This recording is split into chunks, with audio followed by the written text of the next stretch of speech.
చెప్పారండి. మంది రెసిపీ ఇంట్లో చేసుకోవడం కష్టమని చాలా సింపుల్‌గా బేసిక్ మసాలాస్‌తోని ఇంట్లోనే సేమ్ టేస్ట్ వచ్చేలాగా ఎలా చేయాలో చూపించేస్తాను రండి. ఇక్కడ నేను వీడియోలో చూపిస్తున్నాను గదా! ఇవైతే బేసిక్ మసాలాస్ అందరి ఇంట్లోనే ఉంటాయి. దీంతోని ఒక చిన్న మసాలా ప్రిపేర్ చేసి పెట్టేసుకోండి. ఇప్పుడు 2 స్పూన్స్ మంది మసాలా, సాల్ట్, టేస్ట్‌కి సరిపడా కారం, అలాగే chaat masala, oil, half lemon squeeze చేసుకొని మ్యారినేట్ చేసుకోండి చికెన్ పీసెస్తోని. చికెన్ పీసెస్ ఇలా పెద్దవి తీసుకొని ఘాట్లు పెట్టుకొని ఒక 3 అవర్స్ మ్యారినేషన్ చేసుకొని పెట్టుకోండి. ఇప్పుడు ఇలా కింద వాటర్ వేసి గిన్నెలో పైన ఇలా ఆవిరికి పెట్టుకోండి. చికెన్ మంచిగా హాఫ్ అన్ అవర్ ఉడికించాలి. దీంట్లోని వాటర్ అంతా కిందకు వచ్చేస్తుంది చూస్తున్నారు కదా.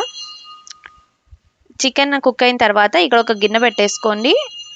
ఆయిల్, ఫ్రైడ్ ఆనియన్స్ లేదా నార్మల్ ఆనియన్స్ వేసి మీరు ఫ్రై చేసుకోండి. తర్వాత మంది మసాలా, కొంచెం పసుపు వేసి చికెన్ స్టాక్ వాటర్ ఉంది కదా అది కూడా వేసేసుకొని సాల్ట్ చెక్ చేసుకొని మనం నానబెట్టుకున్న బాస్మతి రైస్ వేసేసుకోండి. 1 గ్లాస్ రైస్కి 1.5 గ్లాస్ వాటర్ అయితే ఎగ్జాక్ట్గా సరిపోతుంది. ఇప్పుడు ఆల్మోస్ట్ చికెన్ అనేది హాఫ్ అన్ అవర్ ఉడికించాం కదా, సో ఆ కుక్ అయిన తర్వాత దాన్ని ఇలా ప్యాన్లో అయినా ఏదైనా నాన్ స్టిక్ దాంట్లో ఫ్రై చేసేసుకోండి. ఇప్పుడు రైస్ కూడా ఇక్కడ ఒక 90% కుక్ అయిన తర్వాత చికెన్ పీసెస్ పెట్టి పైన డ్రై ఫ్రూట్స్ అలాగే ఫ్రైడ్ ఆనియన్స్ వేసి ఇలా ఒక 5 to 10 మినిట్స్ దమ్ పెట్టేసేయండి. మంచి ఫ్లేవర్ఫుల్ రైస్ ఉంటుంది. అలాగే చికెన్ పీసెస్ కూడా చాలా సాఫ్ట్గా కుక్ అవుతాయి. చాలా సింపుల్గా ఇలా ప్లేట్ చేసుకోండి. సేమ్ రెస్టారెంట్ లాగా హ్యాపీగా ఇంట్లో